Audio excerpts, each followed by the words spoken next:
Boker Tov. You know where we are, right? Yeah. What was the last words we did? We ended up by, for me, I got a dash. Shehukein gab b'chiyus amalas madrigus chachma bina das makor. Nachon. Midos, I think. Nachon. Keimam Mashiach madrigus maleh chachma shirish makor chiyus shebachol lo masada b'gash baruch hu b'chol asma baruch myself. That's what we do now.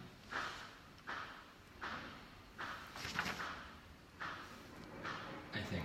Okay. This is what we began with yesterday was just explaining again our concept of Chokhmah and Hashem's concept of Chokhmah. Two completely different worlds, yet using the same word to describe a certain concept. By us, Chokhmah, that beginning stage of intellect, and by Hashem, Chokhmah is the beginning, middle, and end. It's the everything. It's all of it together. Like we say, and I was thinking about this yesterday, how you learn something and start showing up in different places. Kulam b'chokhmah asisa, like everything you did in your chokhmah. Like, what is that? What does that mean, Ribbon Hashem? You did everything in your chokhmah. It's not that you did it in your chokhmah. Chokhmah is what did it.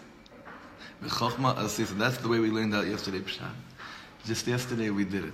Just the Alter Rebbe can sometimes say a word like that.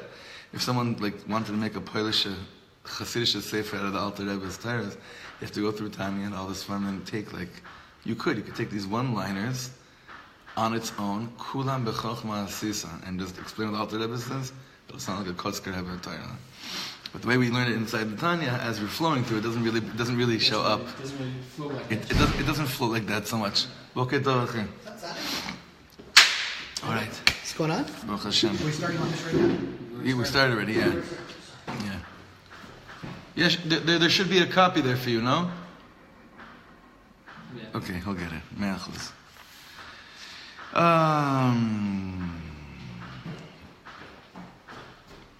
Aval HaKadosh Baruch Hu. You say, do you want to buy a copy? Yeah. Okay, no problem. Aval HaKadosh Baruch Hu Ramu Misnaseh. You see that where I am, Ari? אבל הקדוש ברוך הוא רם מתנשא ממדרגת החוכמה? אבל הקדוש ברוך הוא רם ומתנשא ממדרגת החוכמה, רבס מדרגות כאילו עד אין קץ. But whatever, again, our concept of Chokhmah, the Rebbeinu Shleilim is Ram u'misnasef, so much more exalted than the place that we begin to understand anything, or the place that we cease to understand anything, however you want to say it. רק מפני שאין בנבראים כוח להשיג רק ההשתלשלות ממדרגת חוכמה, שהיא ראשיתה ממדרגת עשייה, השפלה. Meaning, the only thing that we have to be masig, the concept of today's shir is this word hasaga. Like when you're running after somebody, ani asigoto, like in a race, I'll catch him, I'll catch up to him, here it means hasaga means I'll grasp, I'll understand him. Hasig. So can any of us say we were masig HaKadosh Baruch Hu? Not bitum. Now the truth is, can you say that you're masig each other? Bemet? You see, if you view each person like a chelek elok amimal, then you would never say ani masig, ani chol hasig oto, which means ani chol bemet lehachil oto, I can contain him, ani chol lehavin oto. You really wouldn't say it. You really wouldn't say it. You know, Rabbi Shlomo used to always say, the worst thing you could say about somebody is that you know them like an open book. Because we think that's like a nice thing. Wow, look how well I know them. But that becomes the most boring, shallow relationship that you say, hey, I know them like an open book. There's nothing left for me to know of the person. You know them like an open book. So that's why I always think, like, even to be masig other people, to really understand other people, but hasig means to get them. To grasp them. The correct translation is the word to grasp them. Be masig them. I'm going over the same words again. There's no, in the nivraim, in the creations, there's no koach lehasig. The only thing we can be masig is the concept of hishtal shalut, which means this chaining down. This what's the better word for it? Hishtal shalut. Come on, all our hungover Lubavitchers that are living with us online right now. How do you say Hishtalshalus? They just came home from the Farbrengen about half an hour ago. So you say Hishtalshalus is a link. There was a word, yeah. Link. Okay, we'll see what comes up. רק מפני שאין בנבראים כוח להשיג, רק ההשתלשלות, the only thing that we can really masiג, grasp, is the fact that there's a linkage, for lack of better terms, read it right now. Linkage. From where? ממדרגת החוכמה, from this place of chokhmah, which is reshit, שהיא ראשיתם, which is the starting point. The madrigat asiya hashfela, into this lower world of asiya. But from chokhmah to down here, about how much you have to go down. Lachach, anu omrim. You don't have a Tanya either. Bo, shte stirot. Okay, we're only learning this for about 5 months now. It's fine. Lachach anu omrim. It's only. Listen, call it only because of love. Rabbi used to tell me that in high school too, and I was like, with this kind of love, I'm really going to get far in life. L'chach anu omrim. Therefore we say, שלגבי הקדוש ברוך הוא, נחשבת מדרגת החוכמה כמדרגת עשייה ממש. Mamash. What does asiya in this world mean? There was nothing, and then you made something. Asiya, you made something. By Hashem, the madriga of asiya, the madriga of chokhmah, and asiya, it's the same exact thing. Mamash. דהיינו לומר שהוא רם ונישא ונעלה עילוי רב מאוד מאוד ממדרגת החוכמה. This is really coming to tell us that he is completely exalted and elevated, tremendously elevated, very, very much from the level of chokhmah that we attribute to. And now these words are very important. Velo shayach klal. Oh, so everyone look inside. Oh, wait a second, you can't. Velo shayach. I thought you. You can. Jeremy and I share now. Velo shayach klal. לייחס אצלו שום עניין המתייחס לחוכמה. אפילו בדרך מעלה ועילוי רב. Meaning, he's saying, really, you should never even like use this word, chokhmah, when it comes to the Ribono Shel Olam. Because you're just going to get confused with the way that you understand the concept of like wisdom, of processing. Yeah, he's saying, really, that word is just going to confuse you. Right? It's really just going to confuse you. It's like, people walking around saying, God is great, God is great. So, God is great, you usually, take that to mean like, God is great, He does good things for people. So that's like the very pashut level. But you can get caught up in this world of just thinking, okay, God is great, but you're attributing the concept of great to your, like, what would be considered great in your life? If you surprised your wife with breakfast in bed or something, that's great maybe, right? I don't know. Ever happened to you guys that you got surprised with breakfast in bed? That's great. Huh? Right. I felt so bad. You know what? My girls do it for us, like, I want to say sometimes. It's like once every 2 years. So they'll come in, they'll mamish, once in a blue moon, they'll get up before us, the older ones, and we have this train out, and they'll make this whole thing. And we hear them for like an hour. Right, we're in bed already, we're already up, we stay in bed, and we hear them cutting and apples and or like whatever it is. Then they come to bed, they bring it to bed, and I'm like, oh, thank you so much. But I realize it's such a goyish concept. There's nothing we could do with that, right? Like, what I have to do until I can do this, right now. Thank you so much. Abba, eat. I am. You don't see?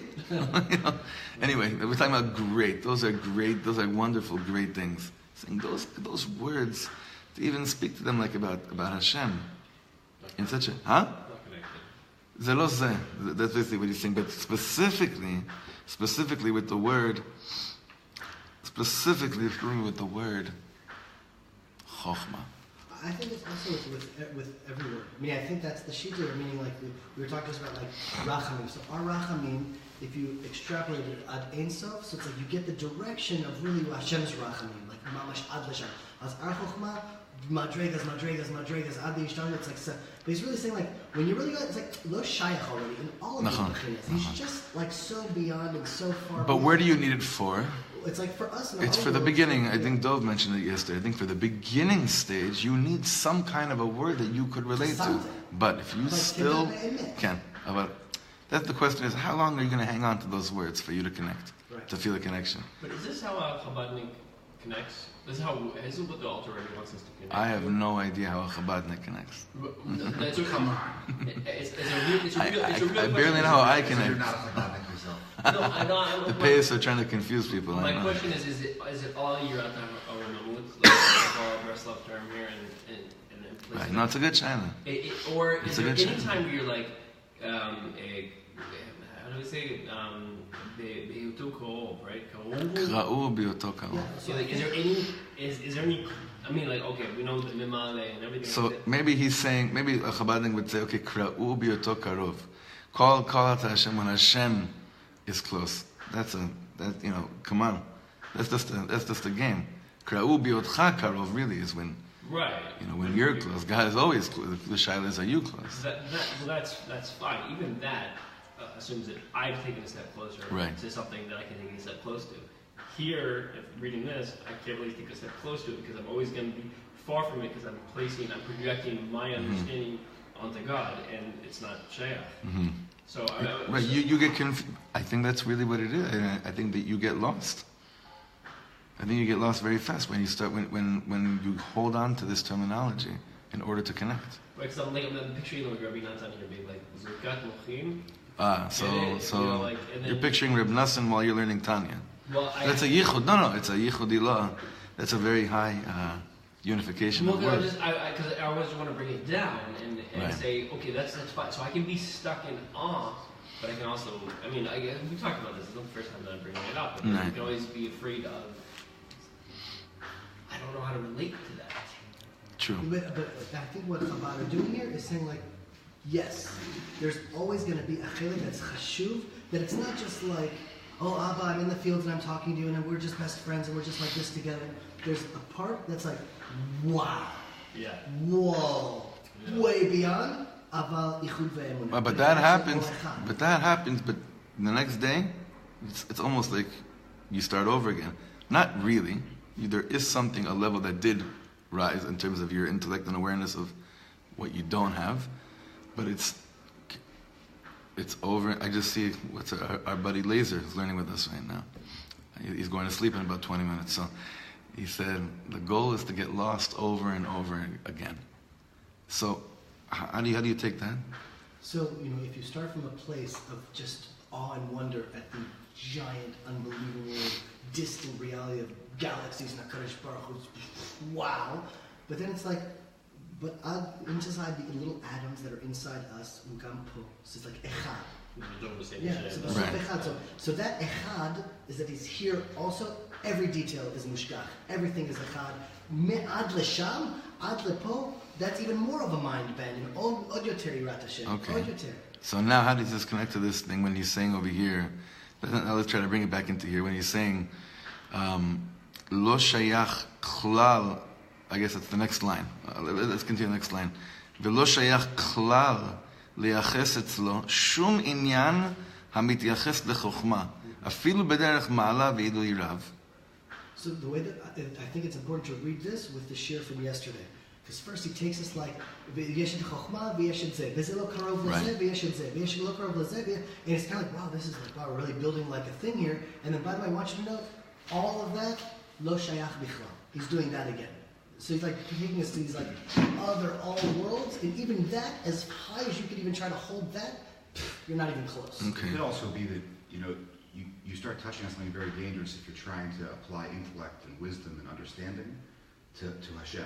So I think what he's saying is you have to apply those things, but you can only go so far with that because without emunah and bitachon, you don't have the whole picture. You get lost in trying to understand, comprehend how Hashem operates or who Hashem is, It's or very what good. his power is. This is what Rav Steinzler says over here. לתאר את הקדוש ברוך הוא כחכם, ואפילו לייחס אליו חוכמה בכל דרך שהיא, זה פשוט לא נכון. Like when you say Hashem is smart, but you have to. But you have to understand. You Just can the beginning. Only get so far with that, and then you have to Just say, the beginning. From here on, it's emunah and bitachon. You can say the same thing. You can't say Hashem is a chamim. There's no. Right. He's gonna get to there exactly this in the next few lines. Look what he says. again, ולא שייך כלל לייחס אצלו שום עניין המתייחס לחוכמה אפילו בדרך מעלה ועילוי רב, כגון לומר עליו שאי אפשר לשום נברא עליונים ותחתונים להשיג חוכמתו או מהותו.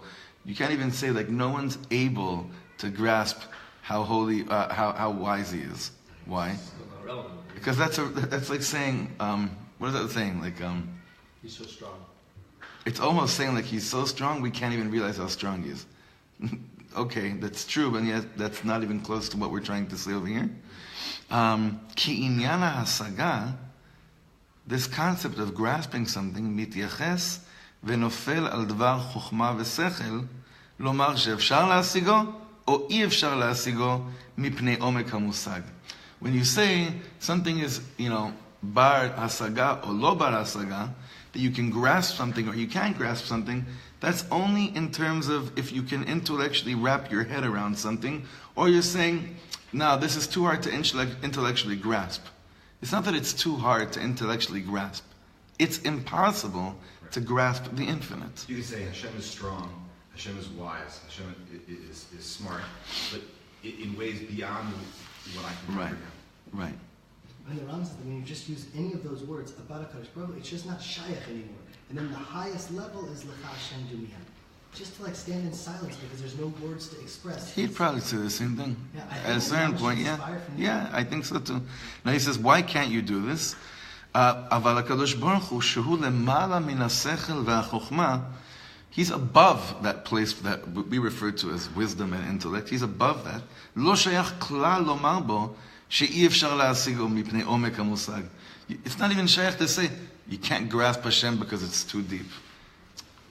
Even that's not shaykh to even use those words. Usually he'd say, listen, it's not shaykh to say you can grasp Hashem because it's too deep. He's saying even using that terminology means that if someone was deep enough, maybe he'd be able to kind of grasp it. That's not even shaykh at all. Nothing. כי אינו בבחינת השגה כלל. But the Rebbe is not in this concept of grasping at all. והאומר עליו שאי אפשר להשיגו, someone that says about Hashem, it's impossible to be masig Hashem, הוא כאומר על איזה חוכמה רעה ועמוקה שאי אפשר למששה בידיים מפני עומק המושג. That's like someone talking about some concept and saying, this is, he's saying, אי אפשר למששה בידיים. I'm not going to even bother trying to... I can't feel this with my hands because it's too deep. Oh, is that what he's saying? Or is he saying, I'm not even going to bother trying to understand this because it's beyond comprehension? No. He's saying something. He's saying literally about the concept of mishush, of touching with your fingers. It's so not shaykh to talk about it. It's talking about with your hands. It's like our brains, like our hands. It's like, why don't we even talk about it? I can't relate to this, so it doesn't... No. He's saying, we have to read the words again. Okay. It's keomer al eze chokhma rama v'mukar. It's like talking about a certain deep intellect, deep wisdom, that you can't touch it with your hands because it's so deep. Shekol hashomea yitzchak lo. Whoever hears someone talking like that will start laughing at him. Why? Lefi shechusha mishush, because the sense of touch eino mityaches v'nofel ela al asiya gashmit hanitfeset bayadayim. Because the sense of touching only relates to something that you can, like a table, right? But he's saying, kacha mamash nechshevet legebe HaKadosh Baruch Hu madregat hasechel v'hasaga. Ke'asiya gashmit mamash. You hear what he's saying? Apples and oranges. Mamash. Trying to touch Hashem's whole it's all for them, because we're lacking words. He's saying that talking like that, if someone from the higher worlds came down and saw us talking like, wow, I'm taking in God, but only to the level that I can, because really it's too deep. Like, what are you talking about? It's too deep. It's not even in the same category. What are you talking about? It's completely different worlds. Lo shayat. Now that's why maybe some people, that's why this Torah, the Polish Torahs are very, very different than a Torah like this. Meaning the Chassidus, that comes more from the Ger, from Pshischa, from the Chayz of Lublin, kind of like the Nami Elimelech took it, and then the Chaver from Lublin, and that base Midrash, they took it to a completely different place. Meaning, of course, they'd agree with the Alter Rebbe on Emes Lamita. But I think they were nervous that man could get stuck here and say, if this is really how it is, then why bother? Then why bother? Like, I'll just try to be a pashta yid. Like, I'm not going to say why bother and start sinning, but I will say, then what's the point about this real, like, avoid this? Exactly. If it's so, exactly. Now, let's stop there a second. How does a Chabadnik answer that question after learning something like this? Chassid Alter Rebbe, ma shayach po inyan dvekut. How do you get to dvekus from a place like this? He's saying, well, forget that word dvekus. That's not the point. The point is bittul. Now, bittul is more attainable through a Torah like this than mamash, than legamre, than the word dvekus. Right? What do I need for dvekus? To a certain extent? Be able to relate to sensing sensing more closeness. So how does a Chabadnik come and answer that shaila? I think maybe a little bit more through like hitbonenut. It's a little bit more up here. It's a little more thinking about it, contemplating it, recognizing Hashem Echad, Gam Shu Sham, Gam Po, and like. Does that bring closeness? Because you need to feel close for dvekus. Yeah, I mean, if you're focusing on. So no, that's what we're asking. Could that be? Is that? Yeah, I know. So we're trying to decipher that. Is that it? Is that mean karov? Wait, hold on. You think Bigfoot means awareness? No, closeness. I think in this case, like according to God, I think so. They say close. They feel warm and fuzzy inside. Like, no. Because of the protection that. No, it's a different. Only when they have. They need the vodka for.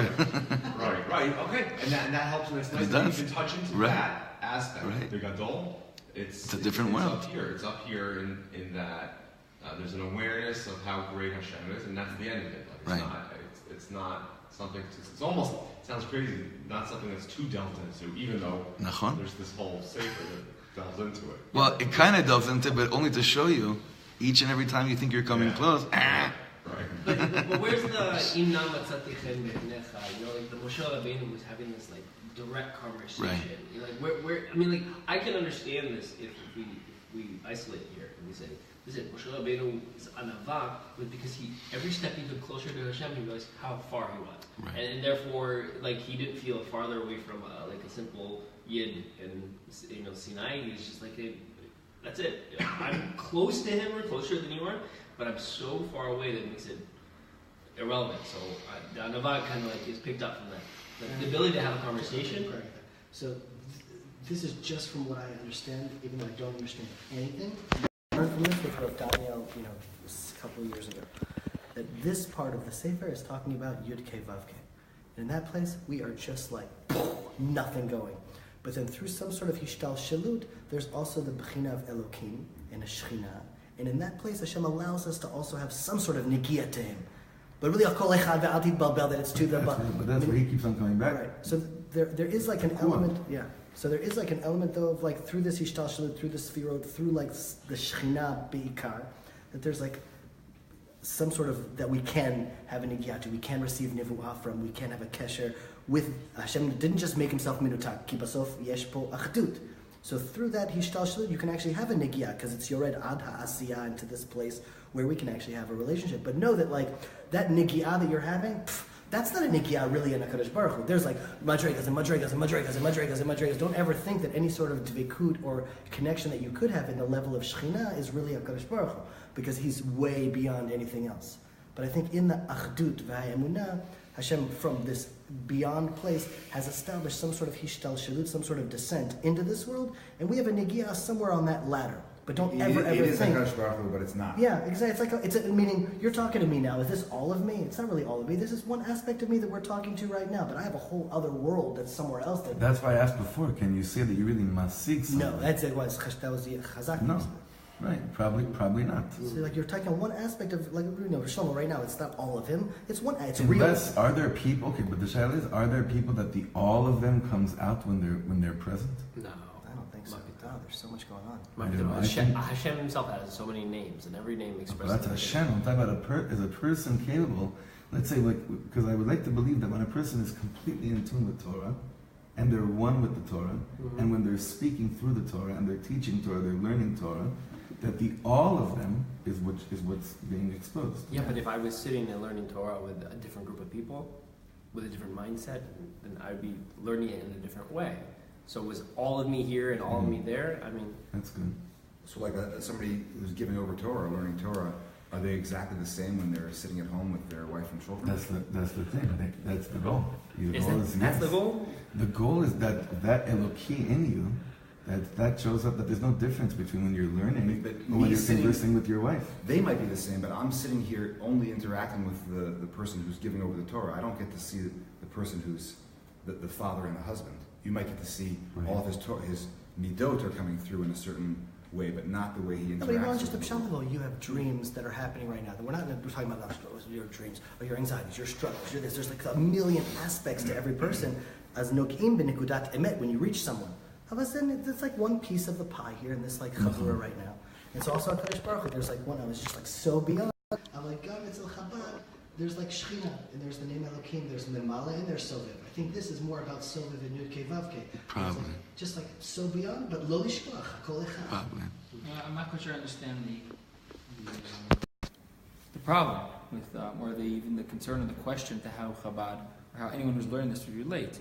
I mean, on a very, very simple level, all of us every day, there are plenty of things that we do that we know we cannot succeed or ever attain, but we don't stop. Mm-hmm. Our job is to continue searching for that regardless of the outcome. I mean, a very simple one. So let's use sports for an example, right? We know we're not going to have you pick your number. It ain't going to be 100% of the day. You're not going to get 100% of hits. You're not going to 100% strikes. No, you may win. No, wait. No. You may win one game. You might win you could become a champion. Well, here you can't become a champion. There's no hasaga. Well, you can get a trophy in sports. So right, but nonetheless, there are those guys that know for certain they won't, and they know they'll have they know they'll have a 200 batting average, but they go up and they go to that every single time. Why? Because the goal is not necessarily always to come to that end level of complete debate. No, but here they're saying that you can't even say the words anymore. You can't even say chacham. You can't even say racham. Because it's a never. So what are we doing? Because if you can't say anything. Because if you could, right? Yeah. That would be worse. If you could, you'd be in a world where you could attain that devegut with Hashem and be done. Is it saying here you can't say those words? It's saying and if you can be done. If you can be done, Lahavdil, who's I'm going to try to use gets you clarity to Rabbi Yaakov Meir Shafter, right? What's he doing? I think that's what he's saying. He's there. What's he doing? If no, he's not there. Because if he was there, he'd be done. But it's no. I tried to use a Rav that we visited recently, but he would be done. So there is no done. Because if you're done, it's over. Where's the goal? There's no done. I agree. There's no correct. So therefore, it can't be in the same world. But also, you have to deal with the fact that Hashem says lo b'shabayim. Lo me'ever leyam. Right. It's correct. Because you have to have purpose. No, because there is.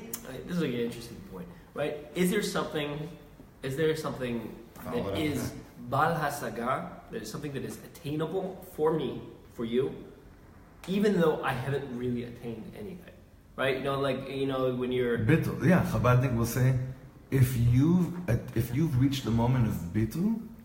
That is something you retain. Or getting closer to bittul for today. In other words, I have a path in front of me today. I don't know if I'll get to bittul today, okay? But maybe tomorrow. But maybe today I'll close the gap into whatever bittul, a moment, a split second where I have a bittul moment. Knowing you'll never really attain it completely. 100% of the time it seems like it's a little difficult. It's an impossibility. I mean, you could look at, how about forget sports, let's look at tefillah. I'm hoping today I had a great shacharis, right? I tried my hardest. I didn't have kavanah 100% of the time. I didn't give up. That's because you dived too early. Maybe. It's such a problem. And maybe by mincha, I'll try again and I'll get through, 80% of it. But I doubt that I'll ever be able to achieve 100% all the time. Sure. And that's the goal. But I don't believe it's that's the goal. No, because then you have an all sum. You have an attainable goal, which is I'm always going to get there. And if I ever finally get there, I think that's too limited. I think can't get there. No, because I think dveikut, my minute of dveikut today, or my 2 minutes of dveikut, or my 100% dveikut further on down the line, it's still it's nothing compared to the dveikut that me in 10 years is going to get. Okay, say tomorrow I could achieve 100% dveikut. So that's exactly me in 10 years, Chabad looks at it. Bezrat Hashem, growing, adding layers, continuing to immerse myself in as much Torah as possible. Right. Then it's not the same. So your analogy to the champion or the analogy to 100% focus and tefillah, it's not relevant tomorrow. And that's the pitfall. It's a frustrating moment because you say, hey, listen, what am I working at for? If tomorrow it's going to be so much greater. Because we're so about achievement. We just want tomorrow to be wherever we are, and when we're not there, it's frustrating. Like it crushes me. But I'm like, I thought I was going to be perfect today. Right. I thought I was going to go to work and I was going to work in an Excel thing, and then but I'm going to see God in the formula. I'm going to it's going to be amazing. It didn't happen. This reminds me of a story that happened. I was in Montreal at a wedding, and this really older Rav walks in. I still don't even know his name. And he's shuffling his feet, and there's like a crowd around him, so that's how I knew that he was holy. And like being the wise guy that I had, I probably even had something in me. And I'm like, I gotta talk to this guy. I gotta at least say something. And as he's walking and shuffling, I just darted my head, and I'm like, what's the hardest mitzvah in the Torah? Just blurted, and without even blinking an eyelid, he kept shuffling his feet. Milchamas Amalek. And keeps walking. It made such an impression on me because like this is someone that is in it. Yeah. Didn't even blink. And now the Talmidim were like they got it. They saw that this was but it makes such an impression because it isn't. We're talking about esoteric ideas and like what does that mean to be devoted. I'm just telling you, here's a guy, I don't even know his name. Okay, he's not a Schechter, but he's definitely and he's in it. What a great question. Yeah. What a great answer. And it left me, I was ready for a whole thing, in front of my Rav uncle to look, I'm talking to this Rav. It lasted 3 seconds because I was speechless. I had nothing else. I'm like, come on, that'll do this. And from there, I'll take it. And if you'd ask him, where are you? What would he's like? Where are you here? What would he? No, yeah, what are you probably that's it. But I'm telling you, he's there. What I'm saying is, humans have that ability to do this and to be in that moment, right? And to reach this point. And at the same time, you're right. You can ask him, the guy who's there, right. And he'll say, I'm lost. I'm lost. Correct. And then you'll ask the other chevra that aren't really there, where are you? I'm stark as I'm right there. I'm holding. I'm on the precipice. Right. I'm on the precipice. I'm holding. All right, let's pause here, and Ari, make a simon, and we'll continue Be'ezrat Hashem. When are we continuing? Sunday morning. Hopefully tomorrow morning, I hope, I'm going to confirm this, Rav Kook, Yuri is going to come in. Wow. And give a chabura and Rav Kook. I think. Be'ezrat Hashem. After davening. Cool. All right, Shekoach. We're doing a strong piece on the Parsha right after the women's shir today. Rav Dani's coming? It's coming today. Okay, wonderful. Yofi.